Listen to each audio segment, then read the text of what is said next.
بسم اللہ الرحمن الرحیم. ناظرین السلام علیکم ورحمۃ اللہ وبرکاتہ. ناظرین، آج ہم حضرت ابو ہریرہ کا ذکر کریں گے. ان کے زندگی کے کچھ حالات اور واقعات بیان کریں گے. حضرت ابو ہریرہ کا اصل نام کیا تھا، اس کے بارے میں مختلف اقوال ہیں. کسی روایت میں ان کا نام عبد الشمس آیا ہے، کسی میں عبد نعیم، کسی میں عبد غنم، کسی میں عبداللہ اور کسی میں عمیر آیا ہے. بعد میں کچھ اور نام بھی لیے ہیں، لیکن ایک راجح قول کے مطابق ان کا خاندانی نام عبد شمس تھا. قبول اسلام کے چند سال بعد جب آپ بارگاہ رسالت میں حاضر ہوئے تو نبی کریم صلی اللہ علیہ وسلم نے ان کا جاہلیت کا نام بدل کر اسلامی نام عبد الرحمن رکھا. بعض روایتوں میں ان کا اسلامی نام عمیر اور عبداللہ بھی بتایا گیا ہے، لیکن انہوں نے اپنی کنیت ابو ہریرہ سے شہرت پائی اور ان کا اصل نام نظروں سے اوجھل ہو گیا. کنیت ابو ہریرہ پر سب کا اتفاق ہے. سلسلہ نسب. طبقات ابن سعد میں حضرت ابو ہریرہ رضی اللہ عنہ کا نسب نامہ اس طرح بیان کیا گیا ہے: ابو ہریرہ عبد الرحمن بن عامر بن عبد ذی الشرح بن طریف بن غیاث بن حنیہ بن سعد بن ثعلبہ بن سلیم بن فام بن غنم بن دوس. ابن اسیر نے خلیفہ بن خیاط اور شام بن کلبی کے حوالے سے ان کا شجرہ نسب اس طرح بیان کیا ہے: عمیر بن عامر بن عبد ذی الشرح بن طریف بن عطاب بن ابو ذؤاب بن منبہ بن سعد بن ثعلبہ بن سلیم بن فام بن غنم بن دوس. ایک اور روایت میں ان کے والد کا نام عبد عمر بن عبد غنم آیا ہے اور ایک روایت میں ان کا نام سخر آیا ہے. آپ کی والدہ کا نام امیمہ یا میمونہ بنت صبیح بن حارث تھا. طبقات ابن سعد کی ایک روایت کے مطابق خود حضرت ابو ہریرہ رضی اللہ عنہ نے اپنی والدہ کا نام امیمہ بتایا ہے. یہ روایت کچھ اس طرح ہے کہ ایک دفعہ امیر المومنین حضرت عمر رضی اللہ عنہ نے اپنے عہد خلافت میں حضرت ابو ہریرہ کو کسی جگہ کا امیر بنانا چاہا، مگر انہوں نے انکار کر دیا. حضرت عمر رضی اللہ عنہ نے فرمایا، آپ امارت کو ناپسند کرتے ہیں، حالانکہ یوسف علیہ السلام نے جو آپ سے بہتر تھے اس کے لیے اپنی خواہش ظاہر کی تھی. یہ سن کر حضرت ابو ہریرہ رضی اللہ عنہ نے کہا، یوسف علیہ السلام نبی ابن نبی تھے اور میں امیمہ کا بیٹا ابو ہریرہ ہوں.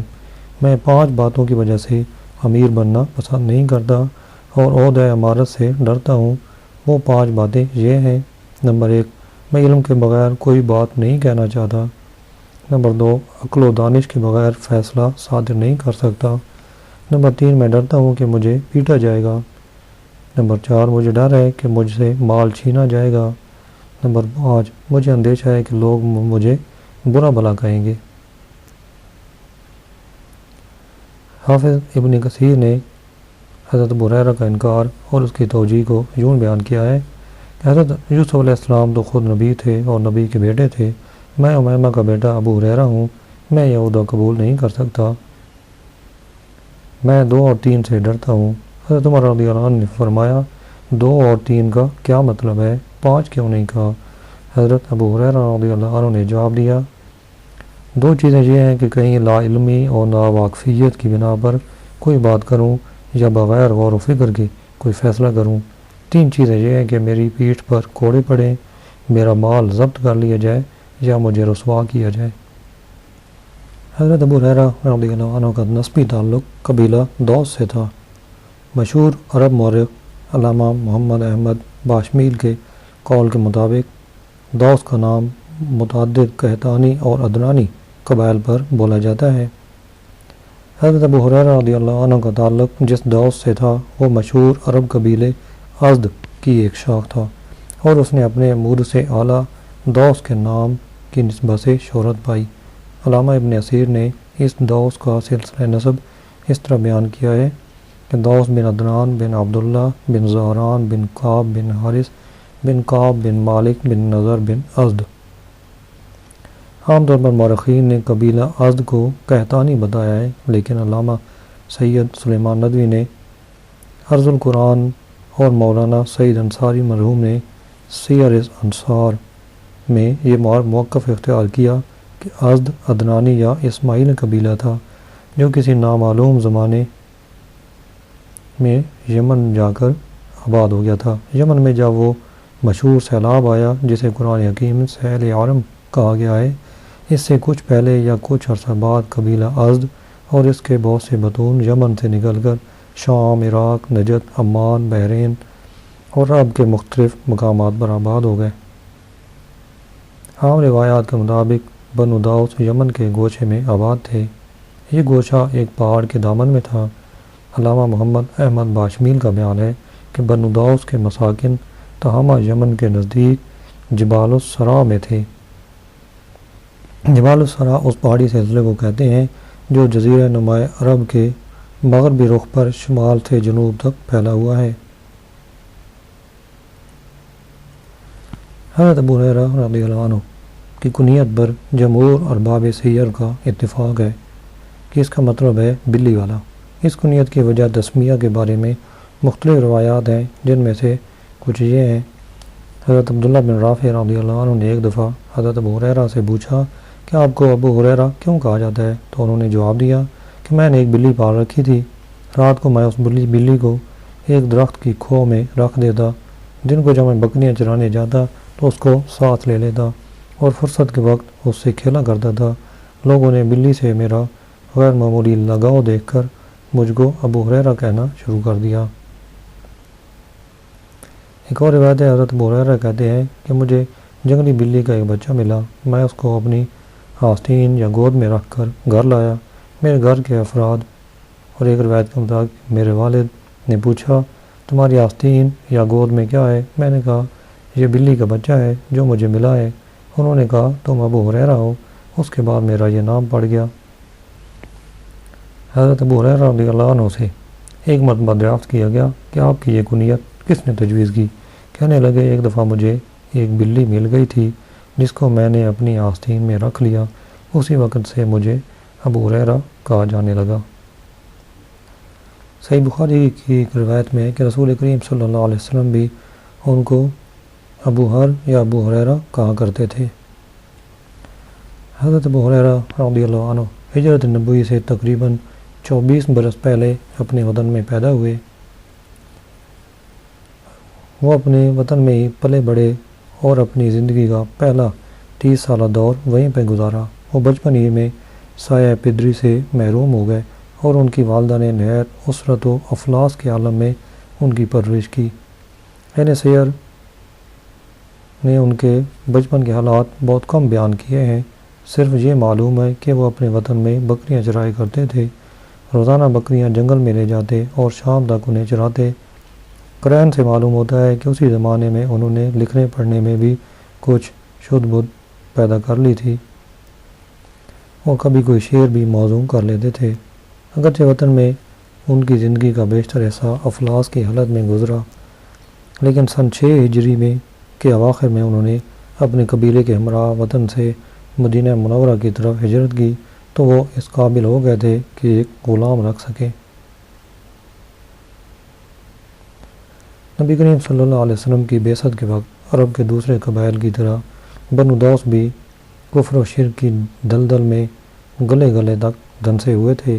مختلف روایتوں سے معلوم ہوتا ہے کہ وہ ذوالشراء، ذوالکفین اور ذوالخلصہ نام کے بتوں کی پرستش کرتے تھے، ان کے سامنے نظریں پیش کرتے تھے اور ان سے مرادیں مانگتے تھے۔ زمین کی شادابی اور پانی کی فراوانی کی وجہ سے وہ بالعموم آسودہ حال تھے، تاہم ان میں غریب لوگ بھی موجود تھے جن کا ذریعہ معاش بکریاں پالنا اور چرانا تھا۔ کفر و شرک کے علاوہ ان میں بہت سی اخلاقی برائیاں بھی پائی جاتی تھیں، ان میں سے بدکاری، حرام خوری، کم تولنے، کم ناپنے جیسی برائیاں بہت نمایاں تھیں۔ سیاسی اعتبار سے دوس ایک طاقتور قبیلہ تھا اور اس کے پاس ایک مضبوط قلعہ تھا جس کے ارد گرد بلند پہاڑ تھے۔ کسی دشمن کا اس پر حملہ کرنا کوئی آسان کام نہیں تھا۔ بنو دوس کے اولین مسلمانوں میں سب سے پہلا نام حضرت مغیقیب بن ابی فاطمہ الدوسی رضی اللہ عنہ کا ہے۔ وہ زمانے جاہلیت ہی میں اپنے وطن سے مکہ آ گئے تھے اور قریش کی شاخ بنی عبد شمس کے حلیف بن کر مکہ ہی میں مستقل سکونت اختیار کر لی تھی۔ دعوت توحید کے ابتدائی زمانے میں شرف اسلام سے بہرور ہو گئے۔ ایک روایت یہ ہے کہ قبول اسلام کے بعد وہ اپنے وطن واپس چلے گئے تھے۔ غزوہ خیبر کے بعد مدینہ واپس آئے اور پھر تمام غزوات میں نبی کریم صلی اللہ علیہ وسلم کے ہم رکاب رہے۔ عہد نبوی میں خاتم رسالت انہی کے بعد رہا کرتی تھی۔ شیخین کے عہد میں صیغہ مالیات کے افسر اور بیت المال کے خازن رہے۔ وہ جذام کے مرض میں مبتلا ہو گئے تھے۔ حضرت عمر فاروق رضی اللہ عنہ نے اچھے طبیبوں سے ان کا علاج کرایا۔ اس سے مرض زائل تو نہ ہوا، البتہ آگے بڑھنے سے رک گیا۔ حضرت مغیقیب نے حضرت عثمان ذو النورین کے عہد خلافت کے آخر میں وفات پائی۔ ان سے متعدد احادیث مروی ہیں۔ جمہور علماء نے یہ خیال ظاہر کیا ہے کہ حضرت ابو ہریرہ رضی اللہ عنہ ہجرت نبوی سے پہلے اپنے وطن میں حضرت طفیل بن عمرو دوسی رضی اللہ عنہ کی تبلیغ سے مشرف با اسلام ہوئے۔ بعض روایتوں میں ہے کہ جب حضرت طفیل رضی اللہ عنہ مسلمان ہو کر مکہ سے واپس آئے اور دعوت توحید کا آغاز کیا تو پہلی دفعہ ان کے اہل خانہ کے علاوہ قبیلہ دوس کے صرف ایک اور آدمی نے اسلام قبول کیا۔ قیاس غالب کے مطابق یہ شخص حضرت ابو ہریرہ رضی اللہ عنہ تھے۔ حافظ ابن حجر رحمۃ اللہ علیہ نے تو وضاحت کے ساتھ حضرت ابو ہریرہ کا نام لیا ہے۔ بعض روایتوں میں یہ بھی آیا ہے کہ حضرت ابو ہریرہ رضی اللہ عنہ اس وقت مسلمان ہوئے جب حضرت طفیل نے مکہ سے دوسری مرتبہ واپس آ کر اپنے قبیلے میں تبلیغ شروع کی۔ بہر صورت یہ واقعہ ہجرت نبوی سے پہلے کا ہے۔ کچھ روایتوں میں یہ بھی آیا کہ حضرت ابو ہریرہ رضی اللہ عنہ غزوہ خیبر کے موقع پر یا صلح حدیبیہ اور غزوہ خیبر کے درمیانی عرصے میں مسلمان ہوئے، لیکن جمہور علماء نے اسی روایت کو ترجیح دی ہے کہ وہ ہجرت نبوی سے پہلے اپنے وطن میں ہی حلقہ بگوش اسلام ہو گئے تھے۔ غزوہ خیبر کے موقع پر انہوں نے ہجرت اور نبی کریم صلی اللہ علیہ وسلم کی زیارت اور بیعت کی سعادت حاصل کی۔ بعثت نبوی کے وقت حضرت ابو ہریرہ رضی اللہ عنہ کی عمر 11-12 سال کی تھی۔ کیا یہ کہ انہوں نے حضرت طفیل بن عمرو رضی اللہ عنہ کی تبلیغ سے اس وقت اسلام قبول کیا جب وہ باشعور یعنی بالغ ہو چکے تھے۔ اب سوال پیدا ہوتا ہے کہ حضرت طفیل بن عمرو رضی اللہ عنہ نے کب مکہ جا کر اسلام قبول کیا اور پھر وطن واپس آ کر اپنے قبیلے میں تبلیغ کا آغاز کیا؟ سیرت نگاروں نے اس کا کوئی واضح جواب نہیں دیا اور صرف اتنا لکھا ہے کہ یہ واقعہ بعثت نبوی کے ابتدائی زمانے کا ہے۔ ابتدائی زمانے سے مراد سن 4 نبوت اور اس کے بعد کے 2-3 سال ہیں۔ سن 4 نبوت ہی میں نبی کریم صلی اللہ علیہ وسلم نے فَاصْدَعْ بِمَا تُؤْمَرُ وَأَعْرِضْ عَنِ الْمُشْرِكِينَ کے حکم الہی کے مطابق کھلے عام لوگوں کو حق کی طرف بلانا شروع کیا، جس پر مشرکین آپ کے دشمن بن گئے اور باہر سے مکہ آنے والے لوگوں کو بھی آپ کے خلاف بہکانا شروع کر دیا۔ کیا یہ کہ حضرت ابو ہریرہ رضی اللہ عنہ نے اسی زمانے میں اسلام قبول کیا۔ اس وقت ان کا عنفوان شباب تھا۔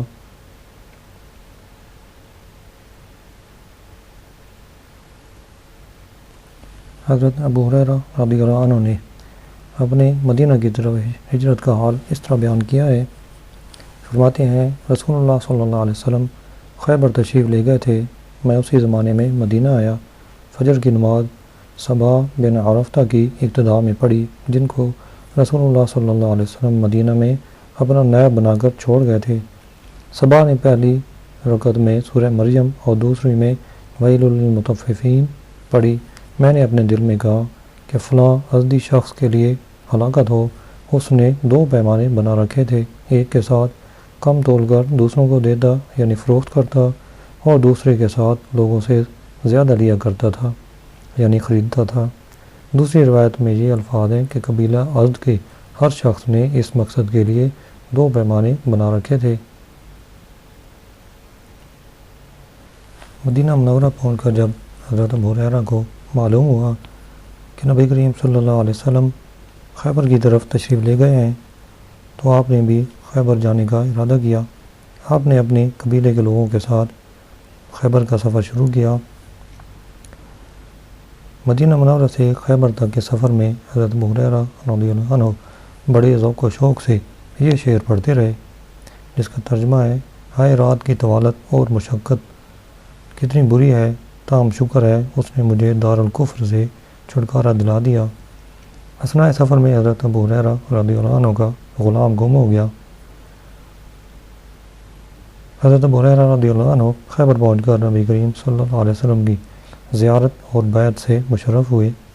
حسن اتفاق سے ان کا غلام بھی اس وقت وہاں پہنچ گیا۔ نبی کریم صلی اللہ علیہ وسلم نے فرمایا: ابو ہریرہ تمہارا غلام آ گیا۔ حضرت ابو ہریرہ نے عرض کی: یا رسول اللہ، میں اسے اللہ کی راہ میں آزاد کرتا ہوں۔ خیبر پہنچنے والے دوسرے تمام دوسی بھی نبی کریم صلی اللہ علیہ وسلم کی زیارت سے شادکام ہوئے اور آپ کے دست مبارک پر بیعت اسلام کا شرف حاصل کیا۔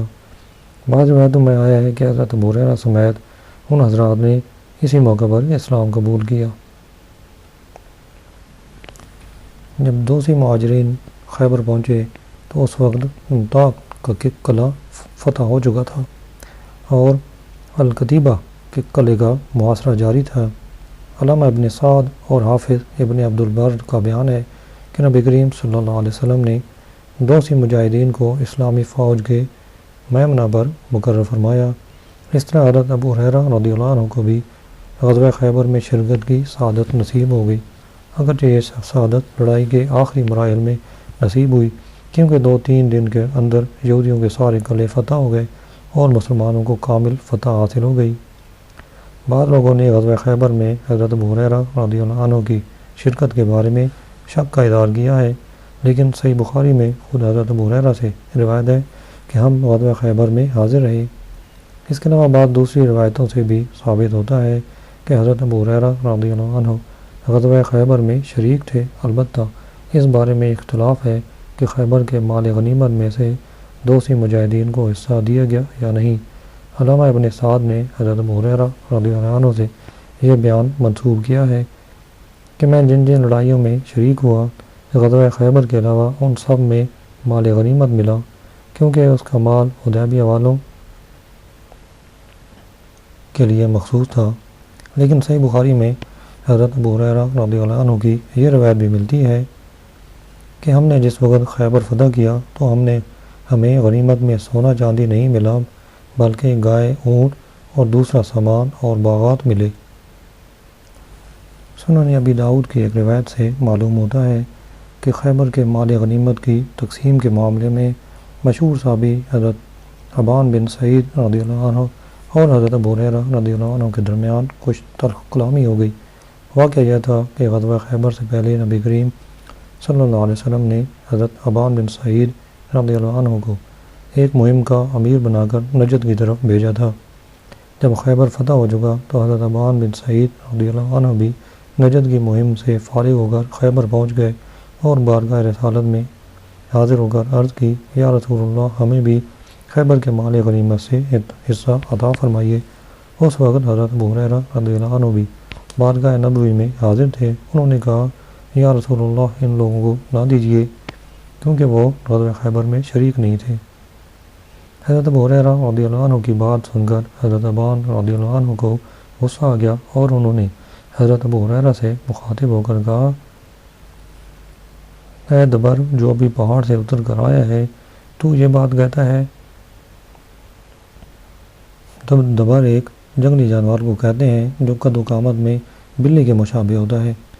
بعض علماء نے یہ خیال ظاہر کیا ہے کہ حضرت ابان رضی اللہ عنہ کا مطلب یہ تھا کہ تم ایک جنگلی پہاڑی آدمی ہو، تم ان امور کو کیا سمجھ سکتے ہو اور ایسی باتوں میں کیوں مشورہ دیتے ہو۔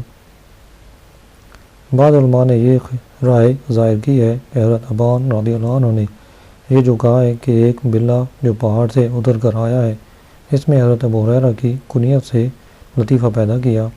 ابو ہریرہ کا لفظی ترجمہ ہے بلی کے بچے کا باپ، اس لیے مزاحاً ان کو بلہ کہا۔ جب کسی شخص کو کسی چیز یا کسی وصف سے خصوصی تعلق ہو تو عربی محاورے میں اس شخص کو اس چیز کا باپ یا بھائی یا بیٹا کہہ دیا جاتا ہے۔ بصورت حضرت ابو ہریرہ نے بھی حضرت ابان کو کوئی تلخ جواب دیا۔ اس طرح دونوں بزرگوں کی گفتگو میں تلخی پیدا ہو گئی۔ نبی کریم صلی اللہ علیہ وسلم نے دونوں کو سمجھا بجھا کر خاموش کیا۔ صحیح بخاری میں یہ واقعہ حضرت ابو ہریرہ رضی اللہ عنہ کی زبانی اس طرح نقل ہوا ہے۔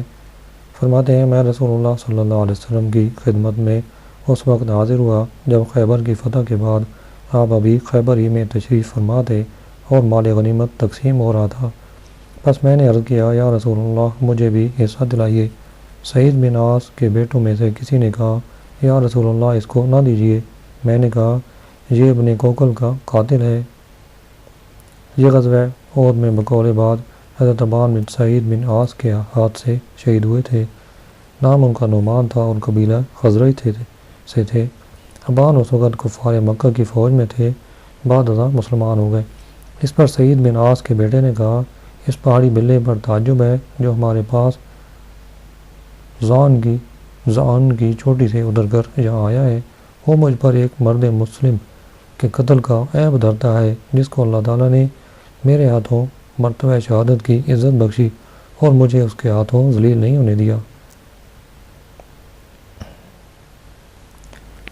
سیرت نگاروں نے یہ وضاحت نہیں کی کہ بنو دوس کے مہاجرین غزوہ خیبر سے فارغ ہو کر واپس مدینہ منورہ پہنچے تو ان میں سے کتنے مستقل طور پر مدینہ شریف میں مقیم ہو گئے اور کتنے واپس وطن چلے گئے۔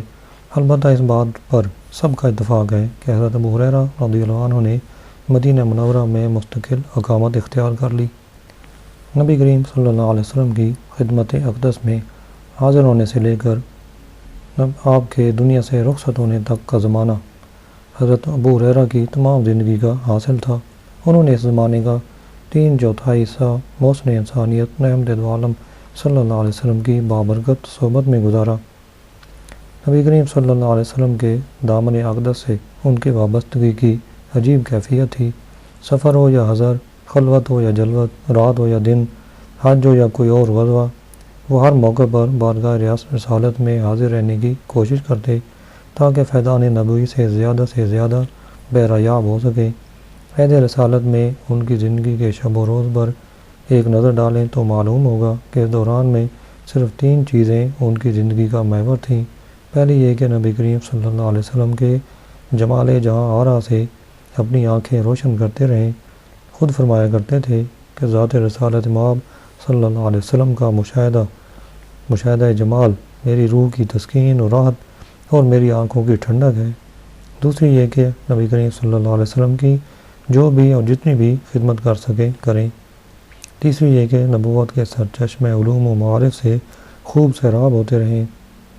انہی مقاصد کے حصول کی خاطر عہد رسالت میں نہ انہوں نے شادی کی اور نہ کسب معاش کے لیے کوئی پیشہ اختیار کیا، بلکہ اصحاب صفہ کی مقدس جماعت میں شامل ہو گئے اور ایک درویش طالب علم کی حیثیت سے فقر و فاقہ کی زندگی گزاری۔